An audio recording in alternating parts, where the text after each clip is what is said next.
Welcome to Discover Worship, Craig. Our guest today is Craig Adams. He's the recipient of multiple Dove Awards. He's produced and or participated in more than 3,500 recordings for artists, record labels, music publishers, TV and film, and radio over the past 35 years. In addition, his vast experience in music production, local church worship ministry, and musical direction for live events, along with his work at Lifeway Worship, gives him the talent, experience, and credibility to not only listen but really hear what each album delivers to its listeners. And Craig and I have a long history together. I've known Craig for over 30 years. We went to First Church of the Nazarene together in the 80s, and you were in the youth group there, and your youth group actually premiered a youth musical I helped create called We Believe, Wrapping Up Our Faith. And it was innovative at the time. We are called to be holy. Right. We basically wrapped the creed, and so it was a learning tool for teens, and had a lot of fun songs. But man, I appreciate you, and especially for our Discover Worship listeners and members, we want to thank you and Lifeway for over the years providing us with such great music that you've been able to lease to us and we've been able to share with our churches, and it's just been an incalculable blessing. So you and all the folks at Discover Worship are all great partners, so it's a privilege and an honor. So thank you for the opportunity to partner with you guys, and just to be with you today. Yeah, it's going to be fun. Well, share with us your musical background. I was raised in a musical family. My father was also raised in a musical family, but my dad really pursued music vocationally, probably for the first time of anybody in his family, and he was a songwriter for the Benson Company as I was growing up. And Steve Adams. Yes, Steve Adams is his name. Thank you. And don't want to forget Dad. Sorry. And so I spent my childhood years tagging along with him, really growing up in the Great Circle Benson building. And so when he was working with a lot of folks like Bob McKenzie and Bob Benson and David Clydesdale and John Coates and Greg Buick and a lot of people from those days, those guys were all his peers. And I grew up watching them and learning from them. And as I got into my early childhood, mid-childhood years, around, I guess, age 9, a few people kind of took me under their wing that were mentors to me for a long time. Greg Nelson being one of those, John Coates being another, Kathy Hill, Sue Gay, Sarah Huffman, Lynn Hodges, a lot of these folks. I ended up spending just about every day of my childhood on through my teenage years in and or around the studio with them. And then my dad, by that point, had developed his own publishing company that was a subsidiary company of Bill Gaither's company, Alexandria House, which no longer exists either. So I grew up around album production and concept development and graphic designers, and really feel like the role that I play for Lifeway now, my whole life really has been some kind of preparation for that. I really don't know how to do anything else but mow my lawn. Well, tell us what your role at Lifeway is. So I serve as creative director there. I essentially oversee 3 streams of work for Lifeway Worship. All of our choral and orchestral resources, musicals, anthems, the whole 9 yards. We have a great editorial team there, Ken Barker, Danny Zaludik. Those guys are just top shelf. And so I oversee the development of those resources along with congregational resources that are made available at lifewayworship.com. My good buddy Charlie Sinclair leads that work for us. And so I oversee development of those resources, and then song publishing. And we have a small roster of some exclusive writers. And I mentioned Charlie Sinclair. Do you mind if I just chase one quick rabbit? Because this is a very contemporary story, and I just love to ask people to pray for him. Charlie's wife, Kate, 2 weeks ago had brain surgery, had a mass removed, and the initial report was incredibly good. They were able to get everything. However, the pathology report came back yesterday, and it is really, really bleak. So if you think about Charlie Sinclair, anybody who's listening or watching, if you don't mind praying for Kate Sinclair. They have 3 little kids, all of them under the age of 10, and things are really, really dire for them. So my mind is honestly a little preoccupied with them today. Just I heard from my brother. I love him dearly, talented guy, and he's facing a mountain. So, but God can move mountains. So He can, and He does. yeah. Well, your father Yes. wrote some great songs, "Peace in the Midst of the Storm," Yes. "One Flock, One Shepherd," That's right. other songs. All because of God's amazing grace. Oh, yeah, what a where great the song. Spirit of the Lord is. God said it, I believe it. Those are probably the more popular of his. He's been published in a lot of different denominational hymnals. So again, I've just been around songs and songwriters and publishing and album production my entire life, and that just kind of spilled into relationships, spilled into this role at Lifeway. And I've been there 13 years and love it. Absolutely love the team, love the work. So when you write and arrange, what is your process for that? I don't write a lot these days, primarily because I'm around songs and songwriters so much, and truthfully, I feel a little bit of paralysis when it comes to writing because I hear a lot of songs, and truthfully, so much of what I hear has already been said a million times over. Yeah. So the diamonds in the rough, the great songs, they don't come quite so frequently. It's not that they don't exist; they certainly do, but it's just harder to get to those. And so, I write out of necessity. If there's a slot I need to write for a project, I'll write for that. And when I do, I usually start with the Word, just because we're creating resources for the church. And so I'll start with the Word and research kind of the concept, if you will, of maybe the musical that I'm working on, or if there's a particular song I feel like needs to be written. Spend time in the Word and time in prayer, and then I sit at the piano. That's my home. It always has been. Sit at the piano and just begin to kind of carve out a lyric idea or two and begin to kind of sing through that. Singing and piano have always kind of been my hand in hand. So I try to carve out melodies that are easy to sing for people, sensible for people to sing, and then ask the Lord for inspiration. That's kind of my writing process. Arranging, I usually start there with a rhythm chart. Carve out a rhythm chart first to kind of be the framework for everything. Then move from there. If by chance I'm arranging for choir, let's say, I'll move from rhythm chart to the choral chart next, so that then from there I know what holes to fill in with orchestration or whatever. So just kind of depends on the context. If it's an album that I'm arranging for, usually what I'll do there is sit down with the artist and some kind of way to capture audio, and sit at the piano and hammer out just all different kinds of ideas, chord progressions, keys, see what works best, for the artist, where they really feel at home. Work on tempos to make sure those are right too before carving anything else out. So it kind of depends on the context of the project, I guess, that I'm working on, what the process would be. But there's nothing in the world I love more than a blank piece of paper. Wow. That's where I really love to live. Well, a lot of people are intimidated by that. You love that. I do. That's cool. I really do. And I think another thing that plays into this is that you've always been associated with the local church. In fact, you're a music pastor right now. I am. Tell us about that. I've been working for 4 years at Clements Baptist Church in Athens, Alabama. The pastor there is Tim Anderson. Another friend of mine, Cliff Duran, had been down there a couple of times to help them during a season, when they were without a worship leader. And the pastor said, "Cliff, man, I really need somebody to help me, maybe for 3 to 6 weeks. I think I've got a guy lined up who's going to come full time, but I need somebody to bridge a gap. Do you know of anybody that you would recommend?" And Cliff said, "Oh man, you ought to call my friend Craig." So I went down originally to be there for 4 weeks. It always starts like that. Yeah. The first week I was down there, the pastor came to me and said, "The guy I thought was coming is not coming. Do you think you could stay longer?" And I said, "Well, let's see how the next couple of weeks go, because I have a full-time job and it's an hour and 20-minute drive from my house to get there. So let's just see how things go." And the first week I was there, the church baptized 7 people. The next week they baptized 9. The third week I was there, they baptized 6 or 7 again, and then 5 the next week. And I thought, what is going on here? I mean, the church is literally right smack dab in the middle of canola and cornfields and soybean fields outside of Athens by about 12 miles. So if you want to go to church there, you got to want to go to church really there. want to go to church there. Yeah. And the church runs about 900 people. So out in the middle of these fields is this really good-sized campus, and the sanctuary is amazing. The media system there, I walked in, I was like, what is going on?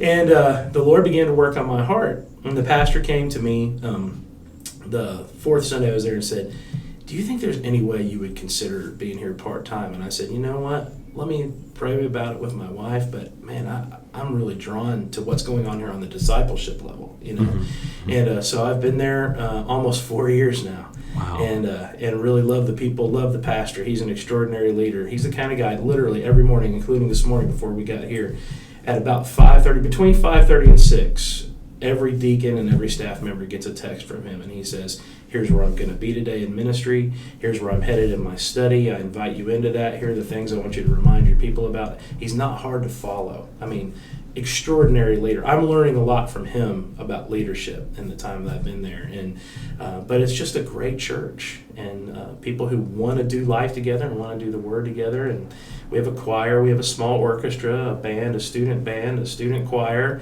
children's choir, and all of that infrastructure was there when I got there. You know, the guy who was there full time before me did a really great job. Glenn Price was his name. He did a great job building the program, and I just feel privileged to be in the room, honestly, every week. Well, we're Facebook friends, and I love your posts about how you love your church, and I just think that's great. I mean, you actually have a great affection for worship and for today, the contemporary church today. What are kind of your aspirations for worship, not just music, but the whole worship experience for today's church? Well, in the context of where we are at Clements, I can tell you that the people there are a family-oriented people, and I would want that for just about any congregation I can think of. But I think the importance of multi-generational involvement in worship is becoming really, really important. There are a lot of people blogging about it, a lot of people writing about it. You can see Facebook posts or Instagram feeds, even people talking about, should we have the kids back in worship again? I've always been an advocate for that, just because I have memories as a child of sitting in a pew next to my parents and my grandparents and seeing the Lord work in their lives as they would worship, as the Word would sink into their hearts and minds. And I think there's power in that generational experience. My parents and grandparents would tell you, I think, that they always appreciated and valued watching the Lord do the same thing in my life when the family was together worshiping. And so I think that's becoming increasingly important. And that actually goes against the flow, because a lot of modern worship is very focused from a stylistic standpoint. You know, they're singing the top 15 CCLI songs. Right. There's not a lot of musical diversity, and I think multi-generational worship is really the both and of the kingdom. It is. So. Yeah, and I would say, I mean, I don't know how much time we have here, but I'm passionate about this topic. When you start talking about, the more modern templates for worship, I have nothing against technology. I have nothing against all different kinds of musical styles. I work on different musical styles every day. What concerns me today, Vince, is that I feel like presentational worship has become the methodology for a lot of churches, and it's left a lot of people in the congregation absolutely silent. And when I read the Word and as I study the Word, I don't think that's what God wants for us, nor do I think it's what He wants from us as a people. I think it's a we kind of moment. And so we, at Clements, we have the lights up in the sanctuary everywhere, not just on the platform, just so that the corporate experience is something that we value. And I'm seeing more and more benefit, pardon me, these days in our church from this multi-generational approach, because the family unit, as it exists outside the church, is challenged in so many ways. A lot of families don't spend time together at all, period. You got mom and dad working 1 or 2 jobs. The family dinner table doesn't even exist anymore. Kids have 18 different ball games to go to and school events. And so I'm discovering, for some of our people at Clements at least, that the one time when they're actually all together in the same room for a lengthy period of time is during worship. Wow. So there's power for the family in coming together. There's a unity there that is missing from the core of our culture, I think, these days, just on a familial standpoint. So, and then it's just electric to see what happens when moms, dads, kids, teenagers, they all lock their hearts and voices around one central thought, a lyric and a melody, and lift that God moves in power and in strength. I think the other thing that's becoming equally as important alongside that is that because we live in a culture where people really don't know what they believe anymore, there's so many signals. Man, I got on my phone this morning, got on Facebook, and the number of conversations that I witnessed, if you will, within the first minute and a half of just scrolling through, just on all different kinds of life topics, culture, theology, psychology. It's just amazing the number of noises that come into people's lives these days. And so it's no wonder that we have a young people that really, my generation has not done a great job, I don't think, of really imparting theology. And you go back to your musical, like We Believe, but that kind of foundational theology and philosophy even of life hasn't been shared very well, my generation, to our kids and to the coming generation. And so we have a culture that's kind of deplete of belief and deplete of truth. And so I'm seeing more and more when we infuse our services at Clemens, again, it's just my context, but when we infuse our services with any kind of creed or any kind of liturgy, it awakens something within people because they're verbalizing or seeing or experiencing something that's foundational, that's concrete, a place where they can really sink their teeth. And it isn't, feeling is important, and it's definitely a part of what we do with congregational musical worship, but it's not everything. And so it's causing people to think about their faith a little bit more and to dig deeper roots. And so I think that's becoming really important. A couple of really great articles were released this week by some leading Christian magazines, leadership magazines, that talk about how even mega churches these days have discovered that their people are really drawn to liturgies because they just don't have any absolutes in their life anywhere else. It gives form. That's right. And substance to these what otherwise might be very ethereal ideas. And then it actually makes the songs that we sing even more meaningful, to know that we've walked through the Word together or walked through a creed together or a discipline together. Then the songs that we sing are born out of that even more naturally, like breathing into the human body, and that's where exciting things happen and where transformation happens. Well, you're obviously excited about, even today, being able to influence your church and to be part of Lifeway Worship and the influence they have across not just the country but across the world. What final word of encouragement would you give to worship leaders and choir directors and people involved in congregational music ministry?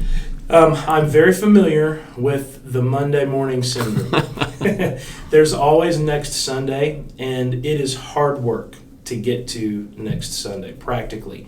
To keep people excited about coming together, to keep people equipped spiritually, musically, socially, and every way. It is not a lazy man's job. Church ministry, I believe, is any job of church ministry would be among the hardest jobs that there are out there right now, especially being a senior pastor these days, I would suggest. But my encouragement is, don't give up the fight. The work that you're doing is so very important. What fuels me is one story from when I was 17 years old. I had my first part-time assignment when I was 17 years old. I just took the pastor who hired me out to lunch recently. His name's Paul Bain. I said, Paul, I don't know what you were thinking, man. I'd had my driver's license for a year. You invited me into this ministry. But I remember about 8 months into that experience, Vince, one Sunday morning, there was a gentleman who was one of the most faithful choir members. He waited around till everybody else was gone, and I knew he had something on his mind. I said, what can I do for you? He said, I'm gay and I don't know what to do about it. And I remember at 17 years old going, and at that point I was in college studying music business, and I remember thinking, well, circle of fifths doesn't really matter a whole lot right now. The fact that I can analyze an augmented German sixth chord doesn't matter a bit. And that moment framed ministry for me in a brand new way, and it caused me to realize that the vocation of music ministry is an incredible envoy into people's lives on a very deep level if we'll be good stewards of those moments and be students of the Word first and foremost, recognize that the work is really prayer. The work is not music. The work is not administration. The work is prayer. And then just to keep in the fight, because the fight is worth it. It's not always going to go well on Sundays. Man, I've had those Sundays where I get in the car and go, is anything that I'm doing mattering at all? Because we take a left turn at Albuquerque that was unexplainable in the middle of the service. But But it's the life stuff, the faith stuff, the moments like my buddy Charlie Sinclair is facing right now. To have the privilege to be there with people in those moments of life, and to know that what may have afforded you that opportunity is something as beautiful and as simple as a song. Man, that's a privilege that's just so rich. So just keep up the good work, because it does matter. And next Sunday is always going to be there, but bring people around you who will help share in the journey, and then it becomes not work. It becomes a beautiful journey you can share with other people, and people are what make the difference for sure. Well, thank you for sharing your journey with us, Thank you, Vince, Craig. man. Love you a bunch. If somebody wants to contact you, or do you have a blog or a site? Best way to reach me is my email address. It's all lowercase, craig.adams@lifeway.com. Craig.adams@lifeway.com. That's the best way to reach me. Good. Well, I hope some folks do. I do too. Great.